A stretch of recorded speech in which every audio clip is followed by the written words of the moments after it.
Messieurs les maires des communes de Taïf et Sadio,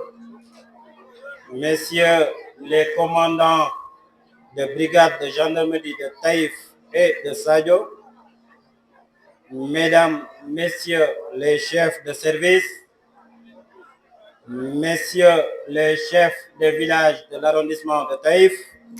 les imams, les partenaires,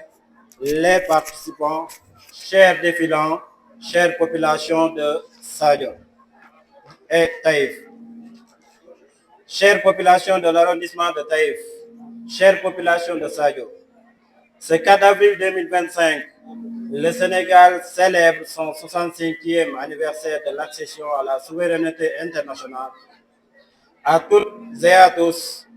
je voudrais vous adresser mes chaleureuses félicitations. À cet instant de communion nationale,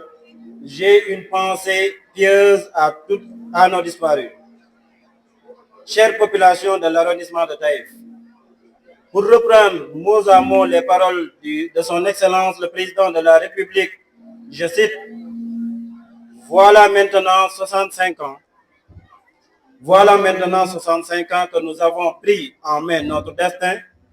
65 ans que le Sénégal affirme fièrement sa souveraineté internationale.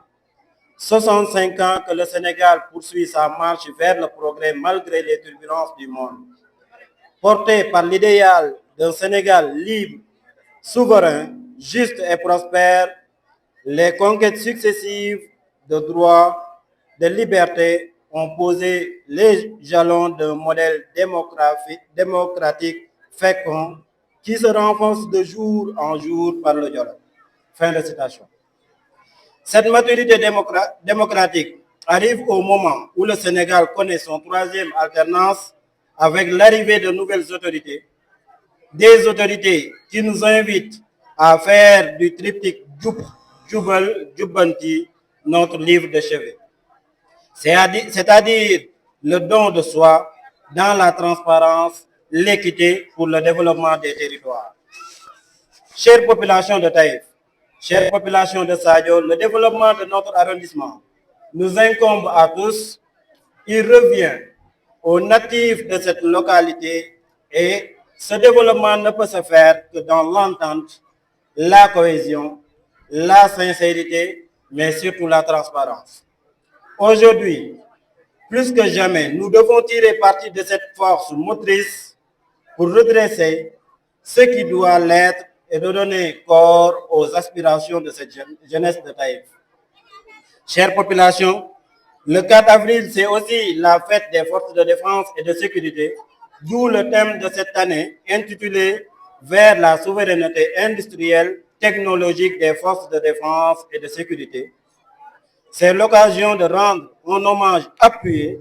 à l'ensemble des hommes de tenue, piliers de notre nation et rempart ultime de notre quiétude. Aussi, voudrais-je témoigner ma reconnaissance et ma gratitude infinie à l'endroit des agents de l'État, des chefs de village, des maires présents dans ces circonscriptions. Je saisis également cette opportunité pour remercier vivement les maires des communes de Sadio et Taïf pour leur accompagnement sans faille, ce qui nous permet de pouvoir travailler et ainsi honorer nos engagements vis-à-vis de cette belle population de l'arrondissement de Taïf. Je décerne une mention spéciale à l'honorable député Djogomay Diaw qui n'a ménagé aucun effort pour la réussite de cet événement d'envergure nationale, qui va au-delà des clivages religieux, ethniques ou politiques. Par là, je voudrais dire que le Sénégal qui nous réunit est au-dessus de tout. Avant de clore ce chapitre de remerciements, je voudrais saluer le soutien de tous les partenaires qui ont eu à contribuer à la réussite de cette belle organisation, c'est-à-dire les partenaires qu'on a cités plus tôt lors de la cérémonie. Je voudrais terminer par féliciter aussi toutes les troupes qui nous ont gratifiés de ce beau défilé et aussi la presse qui est présente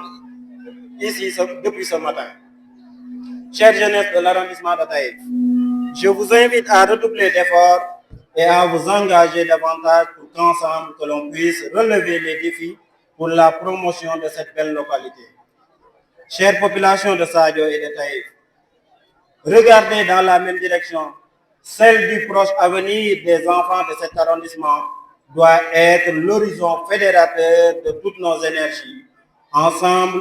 forts de notre unité et de notre détermination, nous bâtirons ensemble un arrondissement juste et prospère auquel nous aspirons. Vive la commune de Sadio, vive la commune de Taïf, vive l'arrondissement de Taïf. Bonne fête de l'indépendance à toutes et à tous. Assalamu alaikum mbokki arrondissement bu Taïf. Assalamu alaikum mbokki commune bu Sadio, mbokki commune bu Taïf. Tay 4 avril la ñuy fêté sunu juróom benn fukk ak juróomeelu anniversaire bu indépendance Sénégal bi mu moomee boppam. ci tënk rek liñ fi wax bari na waaye dañu dellu si rek ci li président de la république wax démb ci discours am. Sénégal bi mooy juróom benn fukk ak juróom mu moom boppam, juróom benn fukkeelu ak juróom boobu Sénégal si la dëgëralee li ñuy wax démocratie. ñu gagné ci ay combat yu bare ba tey ñu mën a taxaw ñu ne Sénégal moom na boppam te Sénégal bokk na ci dëkk yi ñu war a roy. kon nag ci loolu autorités yu bees yi dañoo taxawal ay paradigme yu nga xam ni tey benn triptyque bu nga xam ne daf nekk ñu naan ko jub jubal jubban. lu dul lenn nag lu dul woote pour nit ñi ñu booloo liggéey ci jub ci lu leer ci lu nga xam ne amul lu ñuy làq ak di ko nëbb nëbbal lépp lu ñuy def mu doon ñu tekk ci lu leer. ci loolu ñu ne bés bi tey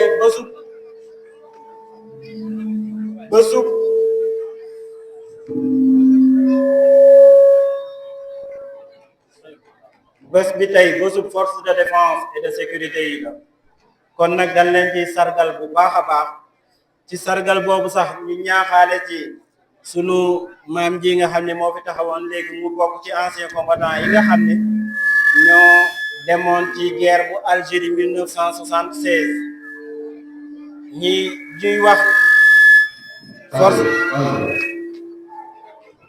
ñuy wax force de défense et de sécurité yi gàcce ngaalaama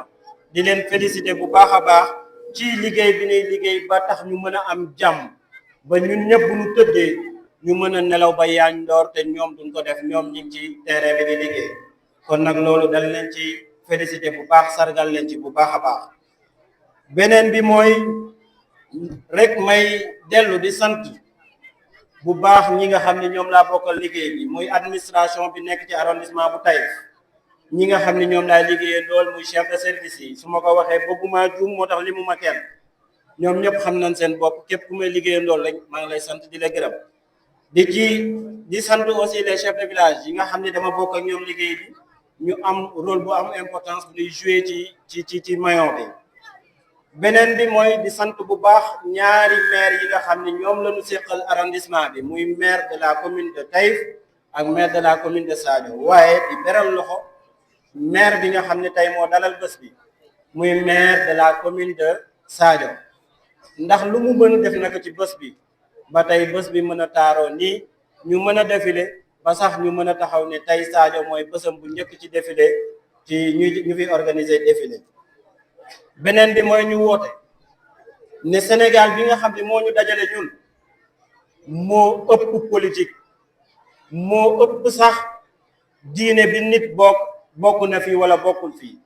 moo ëpp it waaso bi nit bokk maanaam ñun ñëpp Sénégal lañu bokk kon moo ëpp yooyu yëpp nekk ci biir kon moo tax bés yu mel ni bu amee ku nekk foo mën a bokk da ngay bàyyi loolu nga ñëw ñu bokk Sénégal feete Sénégal ñëpp def ci seen liñ ci am ñu réussir bés bi. beneen bi mooy ma santaat bu baax ci nit ñi nga xam ne ñoo ñu accompagner ci bés bi sànq lim nañ leen ci biir défilé bi mënuma lim ñëpp bu ma limee damay juum waaye képp ku dugal loxoom ci bés bi ba ñu mën a am li ñu am tey rek sant nan la di sant timit presse bi nga xam ni journaliste yi nga xam ñoo fi teew ñi nga xam ne ñoo yor site ñëpp si suba ba léegi am na ñu nga xam ne sax ay fan ñu ngi fi di def lépp direct ñu ngi leen di sant bu baax di leen jaajëfal di leen remercier bu baax a baax di woo ndaw ak arrondissement bi ne leen nanu yokkaat doole ñu fexe booloo pour mën a défi yi na am xam nan ko défi yi arrondissement bi am xam nan ko pour le développement ñu bàyyi diw fii la bokk wala diw bokkul fii ñu booloo pour l'essentiel pour ñu développer sunu arrondissement bii nga xam ni ñaari commune dong la mooy bu Taïf ak bu Sadio ci loolu ñu leen di woo ñun ñëpp ñu bokk fi ñuy xool ñu leen di woo ñuy xalaat suñuy avenir doom xalaat ni arrondissement bi ñun ñoo war a booloo pour mu jëm kanam keneen duñu ko defal nag ku dul ñun buñ ko deful dañuy ñàkk dañuy perte buñ fi xoolee naan diw fii la bokk diw moo jiite lii wala diw moo ne ñun ñëpp nañu jàpp ne ñun ñoo jiite arrondissement bi ku nekk def la mu war a def arrondissement bi jëm kanam ci loolu laay terminer samay kàddu di wax vive la commune de Sadio vive la commune de Taïf vive l'arrondissement de Taïf bonne fête de l'indépendance ñu may kàddu monsieur le maire bon balaa ñuy jox may kàddu monsieur le maire moom mi nga xam moo war a def point de presse bi ak journaliste yi ñu wax leen ni amoon na benn jongante waxuñu ko woon nag ñuy défilé dañu bañoon mu doon lu nga xam ne nit ñi dañ ciy bàyyi xel amoon na jongante bu ñu defoon ci biir défilant yi ñett ñoo ci génn ñett ñu nga xam ne bi nu noté ñoom ñett ñëpp 18 la na am 18 points la na am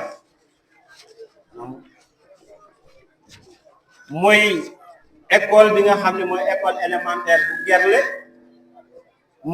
moo jël premier moom la ñu tànn ni moo jël premier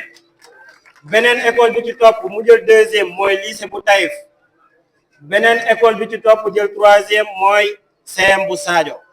ñoom ñett nag ñëpp 18 points la na am waaye lu tax ñu tànn Gerle bu nu xoolee école yi rek ku nekk war na xam lu tax ñu tànn ñoom ñoo gën a sori te teewul jéem nañu défilé ba défilé bu rafet ba tolloo leen ñeneen ñi kon waa Gerle ñoo gagné coupe bi ñu tegoon tey pour défilé bi bravo et félicitations